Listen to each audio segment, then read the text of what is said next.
Okay, I think we're good. Yeah. Wanted to make sure I got this in today so I didn't forget. And I actually did manage to see some new things. Stretch. Oof. I was up late last night. Ay. And woke up with a bloody nose. Lucky me. I think I need to set up a humidifier in here or something. My nose is always drying out. In any case, let's head on over to the theater room so we can talk about some new releases, shall we?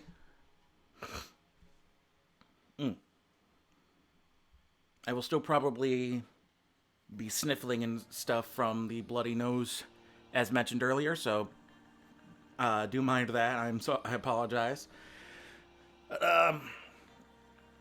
We got two major releases, and they're... Oh, wait, does the... I'm... Hey, Kadon,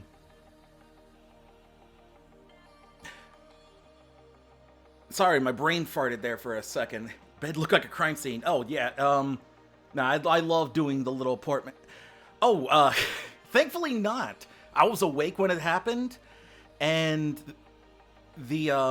so I rushed immediately to the bathroom, and there was no blood on the bed anywhere that I've seen, and I have no blood on the floor. I've had a long history of this, so I've been dealing with that for a long time, and it just happened this morning that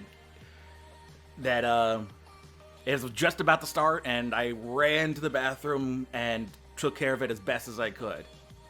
But speaking of murder scenes, Death in the Nile, Agatha Christie. I was not the biggest fan of Kenneth Branagh's last Poirot adaptation. Not that it was bad, just that it felt very Americanized. It felt very like he tried to make it more action oriented than I felt like a character like Poirot needed. But I've also never read the book, so I don't know how accurate that is to her writing, Christie's. But I rewatched the Murder on the Orient Express. Great cast. Branagh is all right as Poirot, and the story is great because it's Agatha Christie, and it's fine.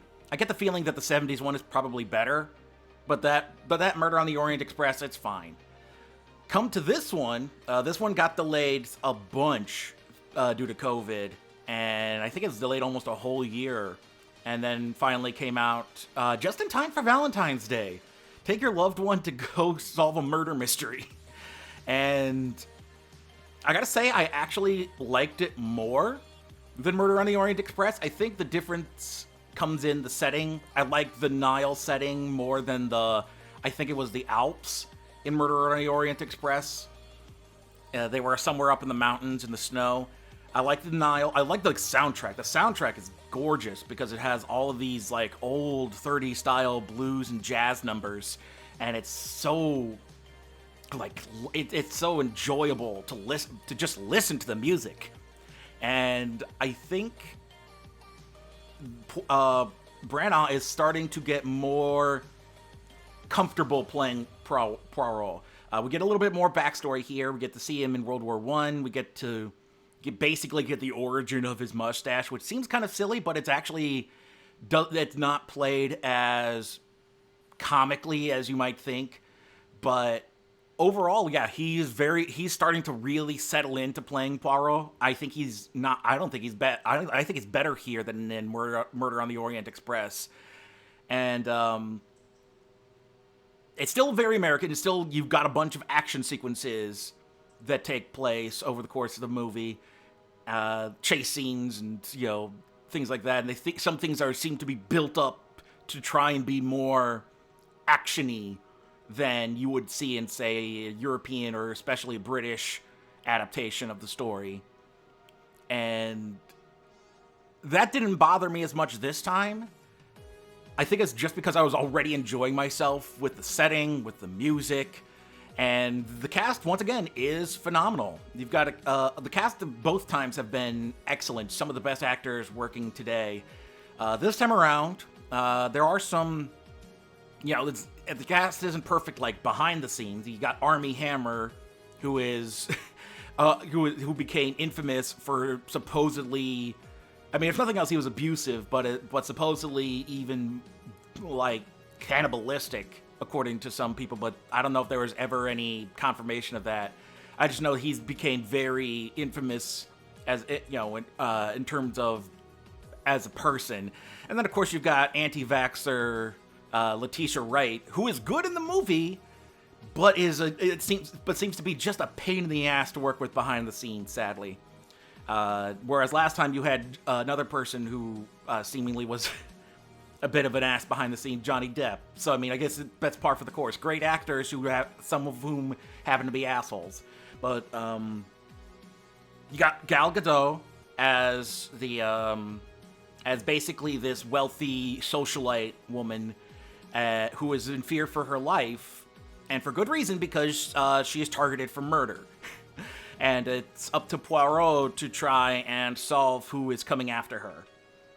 And while he's there, he sees his friend Book, who I believe is British, along with Book's mother, played by Annette Bening.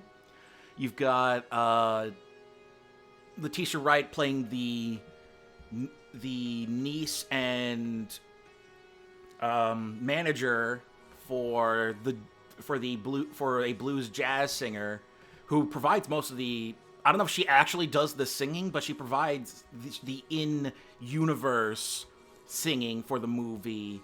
And she's played by, where is it?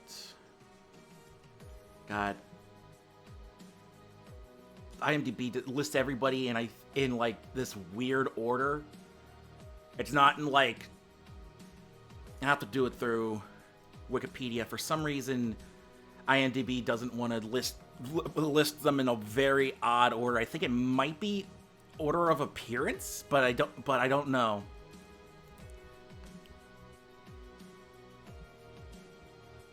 Okay, let's see.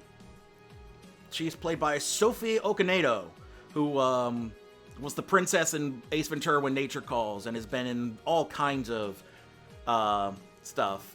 And I don't know if she provides the jazz or blues music at all in film, but she provides it for the film, but she does provide it within the film, and she's fantastic.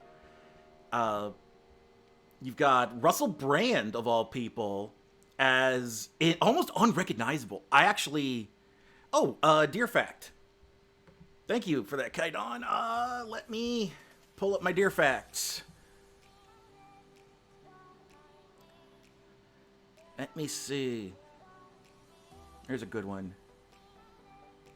Oh, here's one. Red deer in the Czech Republic and Germany still refuse to cross the Iron Curtain border. So during the Cold War, there was a border between the Czech Republic and Germany that was part of the Iron Curtain, and there was literal fencing there for decades. And even after the border was taken down, red deer in that area still refused to cross from the Czech Republic into Germany, or from Germany into the Czech Republic. It's like they spent so long knowing that area was off limits that they generationally just never learned that it's okay to cross there again, and they never ventured over there. Let me see. But yeah, there's a doctor here who was formerly engaged to Gal Gadot's character, and Russell Brand is entirely unrecognizable in this movie. I did not recognize it because he is. I guess you're so used to him playing this kooky, quirky character all the time. Like when he tried to remake Arthur, the Dudley Moore movie, not the PBS Aardvark. yeah, Russell Brand was so much of like a party boy that here playing himself, taking himself seriously, playing a serious role, he's unrecognizable, but he's very good in the movie. He is an excellent. He's excellent in the movie.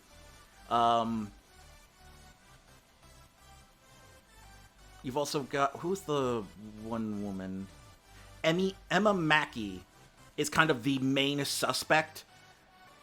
She's best known for the Netflix comedy drama Sex Education. And what else? That's pretty much it. She basically broke through with Sex Education over on Netflix as the main character there. And here she is this scorned lover of Armie Hammer who left her for Gal Gadot's character. And I gotta say, she is fantastic. Like, once again, the entire cast, all fantastic. Annette Bening, Ali Fazal plays Gal Gadot's cousin in the movie. He's like he's like her not bookie, but accountant. Ali Fazal, best known for all kinds of stuff. Like he was in Furious 7. He's been in a bunch. I think he started out in Hindi films. So a bunch of Bollywood stuff. He's once again, he's fantastic in this, and I think that's the nice thing about Christie is Agatha Christie's writing is that she is able to make anybody out to be the murderer. Like, it's never a surprise twist of like it was somebody you didn't see coming. It was, you could tell who, if you knew what to look for, you could, like Poirot, figure out who the murderer was. And I think that makes this one, whereas Murder on the Orient Express, if you're not familiar with the story, the revelation is much more interesting and surprising. Here, you can kind of figure out what the, let me turn down my desktop audio a bit. Not sure how much of that's coming over. May just be in my headphones. But while you could tell what was who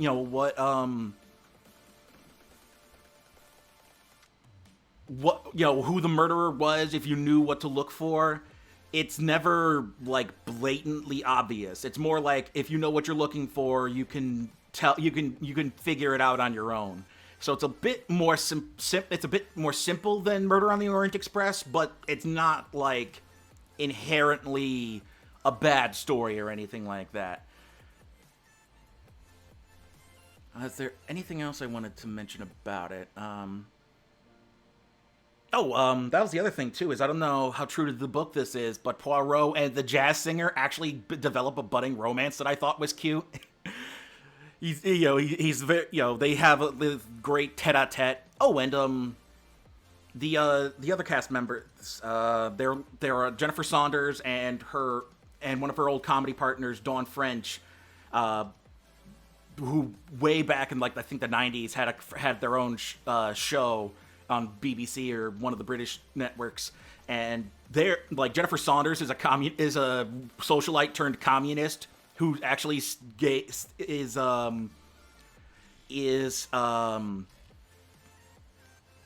what's the term for it? She's in the will as the main benefactor for Gal Gadot's socialites money if in the instance of her death, which makes her to be a suspect. And then the Dawn French plays her nursemaid, essentially, who is actually a former socialite herself. It's very interesting. Very interesting cast. We got like a cast of characters we got here. And yeah, I really enjoyed it. I didn't love it. It's not, I still think Branagh has yet to really deliver an amazing Poirot movie just yet, but it's an improvement over the last one, I'll say, and I'm very curious. It actually left me curious to see what he would do with the character next, which is more than I could say for the last one, where I did not care. I was more like, we got a death on the bloody Nile. Oh, hey, death on the Nile. Guess what's coming up next? Why did that alert box not show up? Is now following. Why didn't the alert box show up on screen? You heard the sound, but why didn't it show? But anyway, thanks Luna for the follow. That should have showed up on screen. That is so bizarre. Do I need to refresh? Let me refresh the browser source just in case. Anyway, so yeah, Death on the Nile, really good. Better sound. Love the jazz and blues soundtrack. Cast is great. Even though some of them behind the scenes may not be, it actually left me wanting more. And especially since there's a big surprise death in the movie that actually hit me for a loop, because I was like, wait, you can do that? wait, that's where we're going? Okay then. So yeah, I'm very curious to see what Branagh does next with Poirot, if he's able to, because we'll take a look at how well it's doing at the box office. The other thing that came out this weekend was actually based on an old webcomic that I had never heard of. Marry Me. The premise is essentially Notting Hill, for those who have seen Notting Hill, which is basically big famous celebrity tries to date a normal, average, everyday person. Only instead of, I believe in Notting Hill it was an actress, here it is a singer. J-Lo is a pop star, fictional pop star, who is about to get married to her fiancé, who is played by a Latin pop star. I forget his name. He's barely in the movie anyway. This one is not as good. I don't know how good the webcomic is, but this movie is, like, having not seen Notting Hill, I get the feeling Notting Hill had a lot more charm and character to it. If you remember that period in the 2000s when J-Lo was just pumping out all of these different rom-coms, it feels like a carryover from that. It feels like something where she's just pumping this out without any... Well, the studios are pumping these out with J-Lo without any real thought or care put into them. This was simul-released on Peacock as well as in theaters. So you could watch this on Peacock Plus or in theaters, the same way HBO Max was doing this with Warner Brothers movies. And honestly, I just didn't care. Like, this movie, I will not say this movie is bad. It is kind of lame. I would actually kind of describe it as basic. Basic in the terms of, like, how people will say, use the term basic bitch for, like, the Ugg boots, the pumpkin spice lattes, that sort of, like, woman who is very base level, I guess. I don't know how the best to describe it, but that kind of aesthetic, that kind of personality, that seems to be what this movie is going for. It's not very, well thought out. It's not very, there doesn't seem to be a whole lot of passion behind it. It just seems to exist for the mere purpose of existing. And yeah, the only thing of note here is that you've also got John Bradley, who was the conspiracy theorist in Moonfall, which means he was in two movies within a month of each other within 2 weeks of each other that both kind of stunk.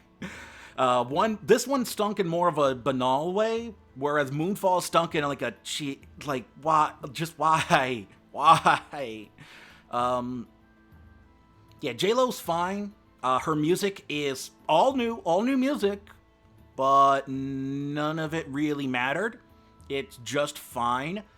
Owen Wilson, especially when Owen Wilson came off of Loki, where he was actually gave some really interesting performances for him, to see him just kind of slum it in his leading man role is kind of lame. Like, he couldn't do better, or you couldn't get like a Patrick Dempsey or a Josh Duhamel or someone who's more known for playing these kinds of roles. Like, why is Owen Wilson here? Can't he do better? This one was also delayed by COVID a bit, but if you have any enjoyment of like entertainment media, like the Today Show, Jimmy Fallon especially, Jesus Christ, That guy pops up like at least 3 times in this movie, and every time it's a pain. He's a pain in the ass to sit through. He's just a massive comedy vacuum, and yeah, it's. I'm losing my train of thought here because Jimmy Fallon threw me off, but yeah, it just doesn't feel very. It doesn't feel like anybody really cared. Like this doesn't feel like an adaptation of that webcomic.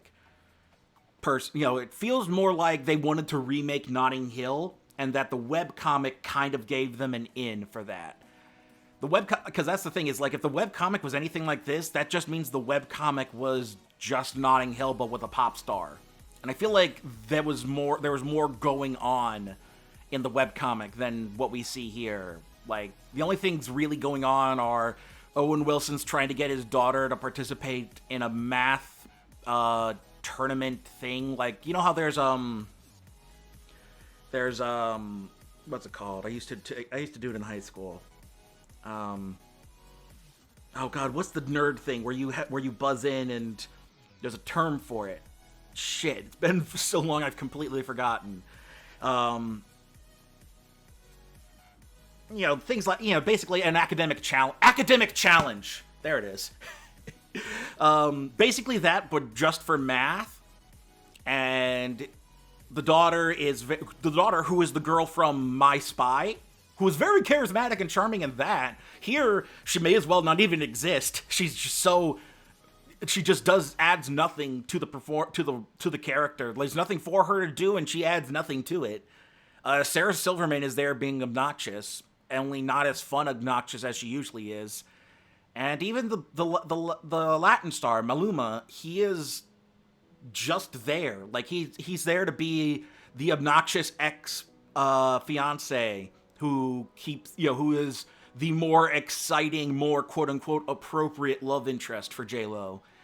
And yeah, it's like the only thing that really happens in the movie is like the second act, that first half hour of the second half of the movie is Owen Wilson telling J-Lo to quote unquote do normal things instead of having assistants do it for her, and it's comedy based on, oh, celebrities don't know how things work.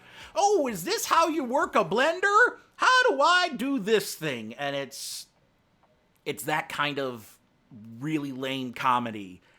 And it's a bunch of Universal trying to say, hey kids, we understand the TikToks. Aren't we cool, kids? How do you do, fellow kids? This movie gave off a lot of how do you do, fellow kids energy. And it never really amounted to much of anything. That isn't to say it's bad. Once again, this is never bad. It just never merits existing. This is why I started doing a blandest list for my end of the years, starting in, I believe, 2016, before I started VTubing. I would do my favorite, the best, my least favorite / the worst, and then I would do the blandest. Because I got the idea from Yahtzee over at Zero Punctuation. He would do this for games. And the reason I included it is because some movies aren't bad. They just make you ask, what was the point? And that's kind of where this movie is. It's never bad. It just never makes... it doesn't make me want to go and check out the webcomic. It barely feels like it was based on a webcomic at all, because usually webcomics are more interesting than this. And, whereas Death in the Nile made me interested and want to read Agatha Christie, this makes me not interested in that webcomic at all. And from what I hear, the webcomic is fairly decent, especially since the pop star was more of a Lady Gaga type. In which case, why not just get why not just... Oh, I mean, I guess she was making House of Gucci at the time, so she couldn't have made this. But yeah, it's just so... It feels like a relic of 10 years past, at least, if not 20. And it doesn't really do much to merit... It feels like the kind of movie that somebody who is into more just basic level movies, the guy gets the girl, the sweet kind of romancy things. Like if they just enjoy that part, then sure. Just the base level stuff is fine for them. Then they don't need something too thematically stimulating or something that's pushing to be more than just the base level. Then sure, it's fine. Like it's a perfectly good motion picture.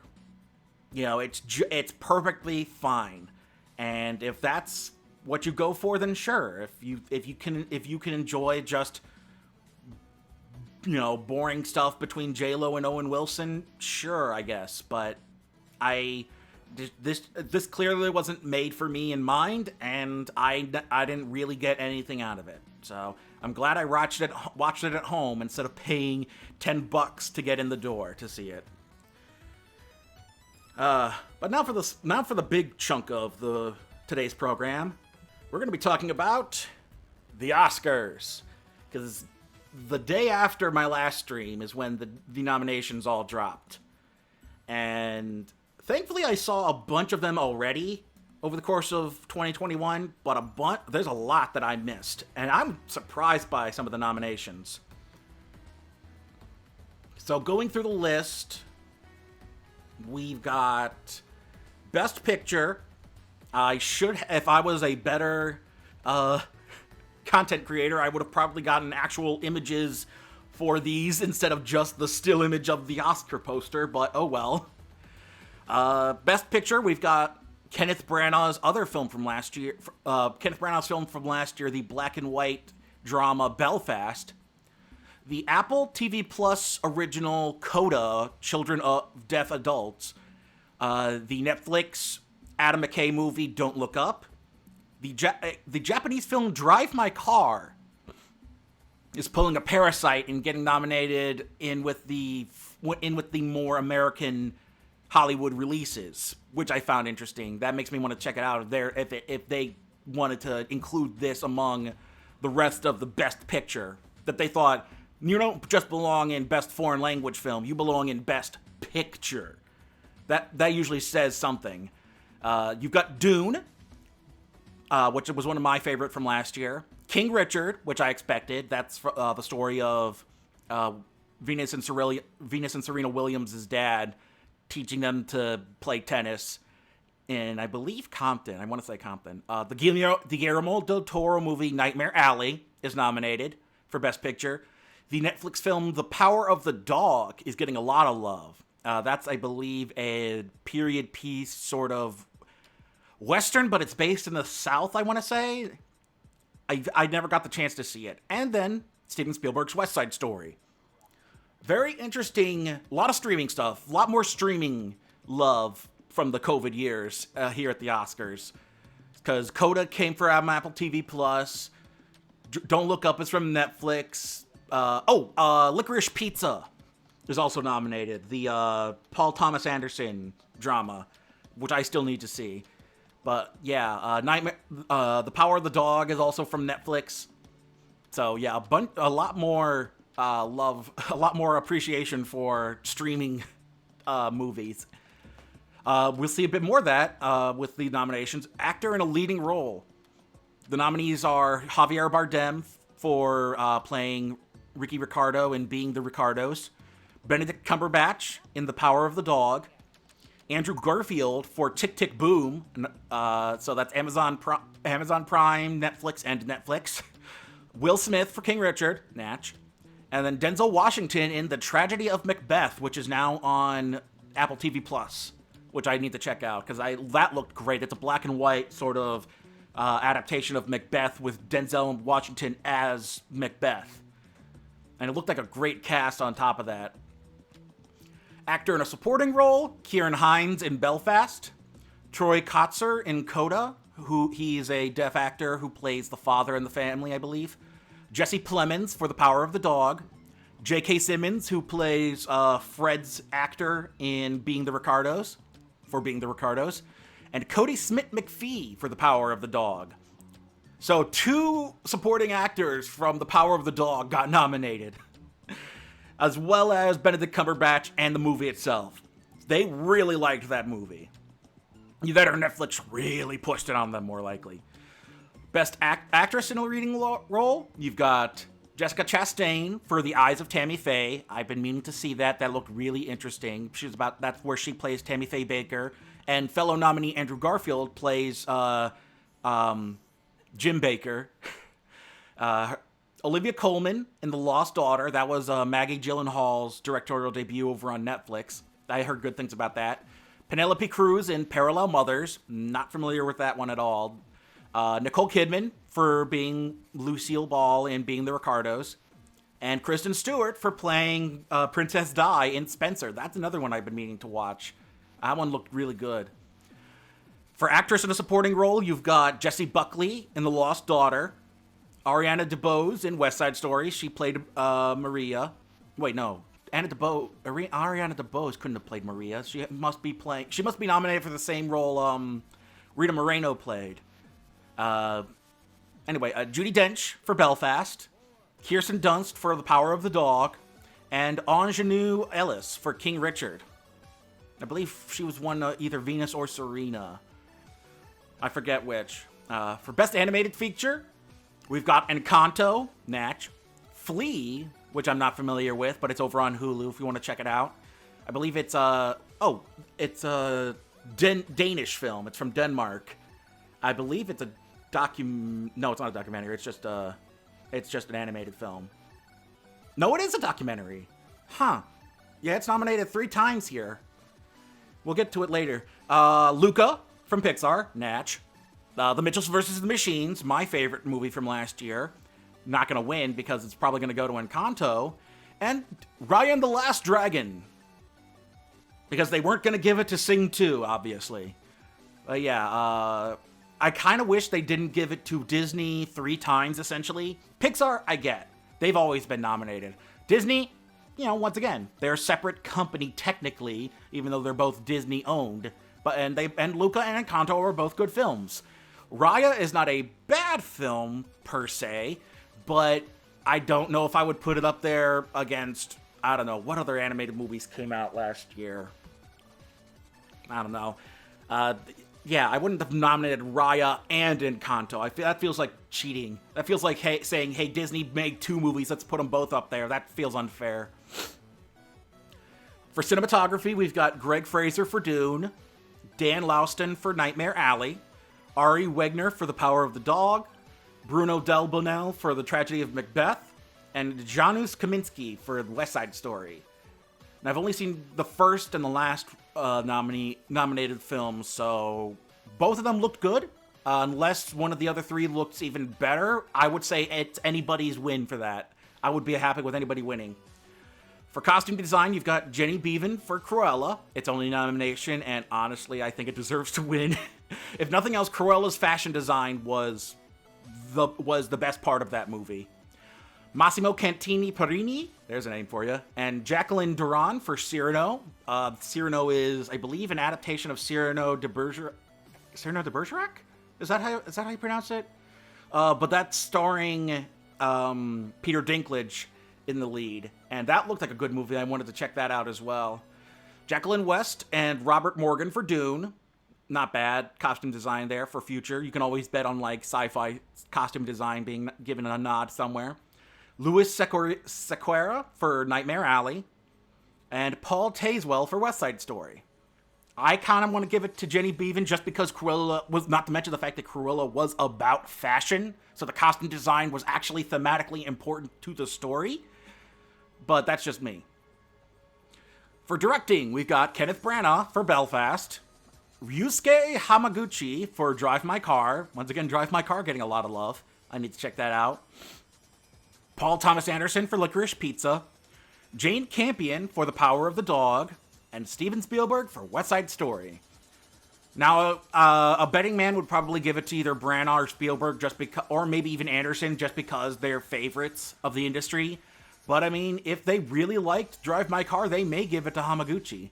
Or even Campion, especially so with how much Power of the Dog is nominated, that may end up sweeping this year. Who knows? I haven't seen I haven't seen the first 4 nominees there. I've only seen West Side Story, and even then, West Side Story is good. Not a bad film by any means. In fact, I actually kind of prefer it as to the 50s, 60s version. But it's so I'm kind of figuring that it's only getting some real love because Spielberg's name is attached to it, not because of its quality. For documentaries, I don't know about these. Let me see. Excuse me. Best documentary feature. Ascension is about the pursuit of the Chinese dream through the social classes, prioritizing productivity and innovation. And that one is streaming. Yeah, that one's an MTV documentary. It's streaming now over on, I believe, Paramount Plus. Attica, which is about the prison riot in the 70s. Flee, which is the story of a man named Amin Nawabi. It seems like it's about a refugee. Verge of marrying his husband, shares his story for the first time about his hidden past fleeing Afghanistan to Denmark as a refugee. So it's an animated documentary Danish film. So it got nominated in all 3 categories. Summer of Soul, or When the Revolution Couldn't Be Televised. That's over on Hulu, and that one's about the 1969 Harlem Cultural Festival, and a lot of the I think that was where the revolution will not be televised. That line came from that festival, I believe. I'll have to check that out. It looked like a great documentary. And then Writing with Fire is, let me see. The journalists running the Dalit women-led newspaper Khabar Lahariya as they shift from 14 years of print to digital journalism using smartphones. And is the first Indian feature documentary to be nominated for Best Documentary Feature. I'll have to keep an eye out for that one. See if that's playing somewhere. Short subject, something called Audible, which is on Netflix. Maryland School for the Deaf senior athlete coping with the tragic loss of a close friend. Lead Me Home is also on Netflix. It's several homeless people living on the West Coast of the United States. The Queen of Baseball is about the last woman who played in the National Basketball... Oh, Queen of Basketball. Okay, so apparently a woman played in the NBA during the 70s. I've never heard about this. Lucia Harris. That should be interesting. I'll have to see where that's playing. 3 Songs for Benazir is an Afghan-American documentary. Shaista lives as a refugee, married to Benazir, living in a camp for displaced people struggling to balance between his dreams of being the first from his tribe to join the Afghan National Army. That sounds interesting. And then When We Were Bullies, as a director trying to track down his 5th grade teacher and remembering a bullying incident from 50 years ago. Yeah, the short subject docs are always interesting, but they're always so hard to track down. For film editing, we've got Hank Corwin for Don't Look Up, which surprised a lot of people because apparently the editing in that is terrible. I couldn't actually get into Don't Look Up because it made me so viscerally just nauseous to sit through, just because a lot of what Adam McKay leaned into so much of the last of like the 2016 to 2020 administration, that, and even beyond that, just the mentality of a lot of people in politics, in entertainment, in news media. It leaned into that a lot, and I've been dealing with that for so many years that it just kind of like viscerally detested it. I still have to finish it. Anyway, you've got Joe Walker for Dune. You've got Pamela Martin for King Richard. You've got Peter Skibaris for The Power of the Dog. And Myron Kirstein and Andrew Weissblum for Tick, Tick, Boom. Tick Tick Boom I actually did know about before they made a movie for it. I know it's about Jonathan Larson, the writer and the playwright behind Rent. And I think it was actually leading up to his making of Rent. And a friend of mine from back in the day loved the soundtrack to it and introduced me to it. I just never got the chance to see the show. For the international feature films, we've got Drive My Car for Japan, Flee for Denmark, The Hand of God for Italy, Lunana, a Yak in the Classroom for Bhutan, and The Worst Person in the World for Norway. These are the ones, once again, these are the ones that a lot of the times I've missed because unless they get distributed via Netflix or Amazon Prime or something like that, I usually don't even hear about them. But I'll have to see if they're playing it, see if they're streaming anywhere. Makeup and hairstyling, you've got Mike Marino, basically the team behind Coming to America, the team behind Cruella, the team behind Dune, the team behind The Eyes of Tammy Faye, and the team behind House of Gucci. I would either give it to Cruella or The Eyes of Tammy Faye, just because in order to make Jessica Chastain look like Tammy Faye Baker, damn did they put in a lot of work. If you've seen pictures of Tammy Faye Baker, there's something to behold, that's for sure. That woman was a makeup department in and of herself. For Best Original Score, you've got Nicholas Britell for Don't Look Up, Hans Zimmer for Dune, the ever-present Hans Zimmer, Jermaine Franco for Encanto, Alberto Iglesias for Parallel Mothers, and Johnny Greenwood for The Power of the Dog. Don't know for score. I'd imagine Encanto, maybe Hans Zimmer for Dune. Haven't heard the scores for the other two. And I don't imagine Don't Look Up winning that one.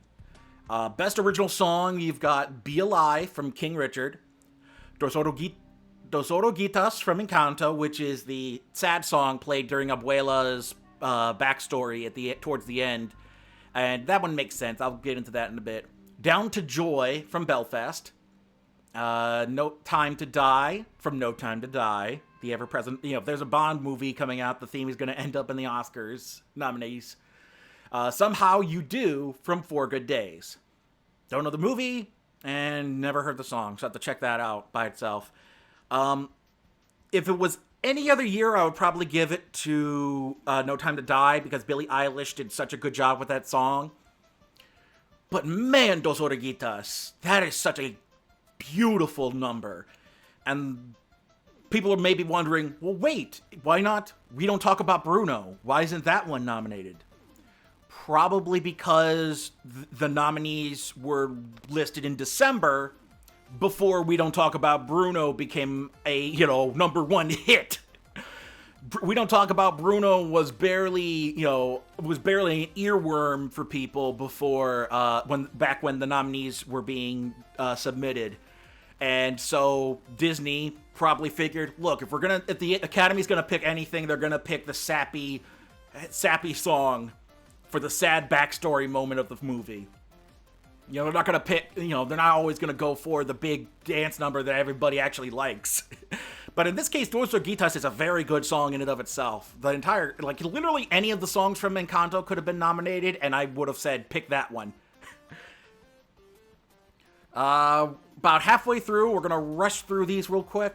You've got Dune for production design, Dune, Nightmare Alley, The Power of the Dog, The Tragedy of Macbeth, and West Side Story. Now for production design, that's both set and prop making and whatnot, and actual design into the setting and the world that the actors interact in. So that'll be interesting to see who wins that. I still need to see Nightmare Alley and the middle three, but Dune I would probably give it to. Maybe West Side Story.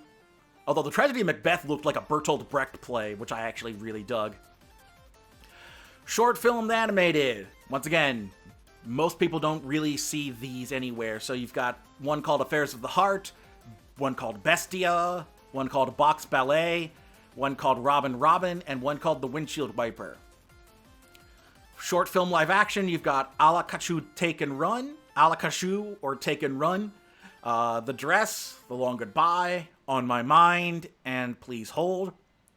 And usually these are just like student films almost. They're short films that people make just to be seen, and sometimes even just to be nominated for categories like this. So I have no idea how to see them. I don't know if they're any good, which one to root for, which one to predict for, knowing the Academy, but that's what those are. If you want to look more into them, I believe some of them may have only 2 of them have Wikipedia pages. Because one was produced by Riz Ahmed, interestingly enough, The Long Goodbye. Oh, I didn't know Riz Ahmed made a studio album. Huh. Interesting. Anyway, best sound design. You've got Belfast, Dune, No Time to Die, The Power of the Dog, and West Side Story. Don't know which one to go for that one. Not sure why No Time to Die is nominated for sound design. And editing, that one's weird. For visual effects, Dune, again. Free Guy, weird. No Time to Die, match. And then Shang-Chi, The Legend of the Ten Rings, and Spider-Man No Way Home. Personally, I would give it to Spider-Man, but I don't know if the Academy is willing to do that, because I think Spider-Man, and I would definitely imagine Doctor Strange being nominated in this category based on that trailer that they dropped. But, we'll see. Personally, I would pick Spider-Man. Knowing the Academy, they may pick Bond or Dune. I don't know. Sometimes they're hard to predict. Best Writing Adapted Screenplay, Coda, which I believe was based on a memoir or a book. Drive My Car, which was based on a Japanese novel. Dune, based on the book. The Lost Daughter, based on another book. And The Power of the Dog, also based on a book. Best Original Screenplay, Belfast, Don't Look Up, King Richard, Licorice Pizza, and The Worst Person in the World. So there's our nominees for the Oscars. I would put at least one win, if not 2 or 3, down for The Power of the Dog, just because it's nominated for so many. This year, I think the big prediction is that Will Smith will get the Oscar for King Richard, because this was the year. But we said that about Chadwick Boseman last year, and look what happened. So you can never trust the Academy. I might see them give it to Troy Kotsur for Coda, just because that deaf actor gave a fantastic performance in Coda, because he's one of the best parts of it. And I don't know how good the other ones were, and J.K. Simmons has already won, but he's also J.K. Simmons, so who knows? Yeah, it's very... I haven't seen enough of the movies to know for sure how but the Academy is so predictable. You could literally make a movie specifically dedicated to winning Oscars, and it would probably sweep. So, that's our Oscars. I will spend most of the rest of February and March probably trying to catch up on these, and we will see come Sunday the 27th who will win. But we'll finish off this episode of Deer and Projector Lights by looking at the box office for the weekend. Not a whole lot has changed. Spider-Man has moved from 3 to 4. Brought in $759 million.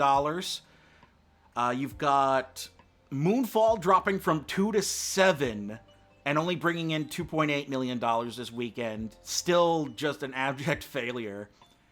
And in fact, Licorice Pizza jumped up from 10 to 9. I'm guessing because it gained a bit more screenings now that they've been nominated for an Oscar. You'll see that a bunch once the Oscar nominees come out, the more limited release ones will start seeing more circulation in the months leading up to the Oscars coming out. We've also got a Liam Neeson movie premiere that I missed called Blacklight. And that only made $3.6 million and got beat out by Spider-Man. Does not say how much it cost. So we will see on Wikipedia, they usually list it.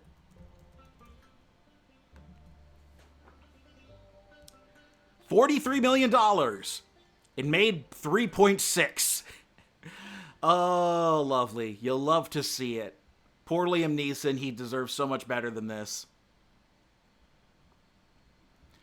What else we got? The Marry Me premiered at number 3, behind Jackass Forever, and brought in $8 million. It cost $23 million to make. And then Death on the Nile is the big one. It premiered ahead of Jackass, brought in $12.8 million, while Jackass brought in a little over $8 million. And Death on the Nile cost $90 million to make. So overall, it's made $33 million between domestic and international box offices, but it doesn't look like it's going to make back its money anytime soon. Maybe on video. It might on video, but so far Jackass is still the winner here because they went from $20 million last week to now up to $37.4 million on a $10 million budget. Keep your costs low, and that way you won't hope. That way you'll hopefully won't be. I mean, that's how Illumination Entertainment stays in business. You look at Moonfall, you look at Marry Me and Blacklight and Death on the Nile. All these tens of millions of dollars to make a movie, hundreds of million, and nobody sees it. So yeah. As for next week, the big releases are going to be Uncharted, which is probably going to break box office numbers just because of the name recognition, and I am not sure how to feel about it based on what I'm seeing. And I know Tom Holland is very, very, what's the term? He's very candid about his thoughts on the movie as well. You've got Dog, which is a road trip movie between Channing Tatum and a Belgian Malinois. That looked cute. It is also Channing Tatum's co-directorial debut, so he is directing as well. And we might see The Outfit, which is Mark Rylance versus a bunch of mobsters, or The Cursed, which is a period piece monster movie. So those four, the two big ones are Uncharted and Dog, and I don't know if The Outfit or The Curse will make it anywhere near me. But that's what's coming out next week. I'm curious if people would want to watch the trailers, because what I used to do before was react to the trailers, and I'm wondering if people would want me to do that again, because I think I can get away with it on Twitch. I was able to get away with it on podcast because it was just the audio and nobody listened, but I'm wondering if I could get away with watching the trailers on Twitch or not. I should probably start taking screenshots of the top 10 as well for people to see, or maybe even just share the browser source so that y'all can take a look at what I'm looking at and you're not just looking at a dark screen. I don't know, ways to make this make this series better, but that's all for me. Let's head back to the library. Thanks, K-Don for popping in. Thanks, Luna LaVinci for the follow. Thanks, anybody who tuned in and stuck around. And my name is Rowan. I should be back tomorrow for some finally get back into Undertale. Thanks for tuning in again, but I've got to tune out.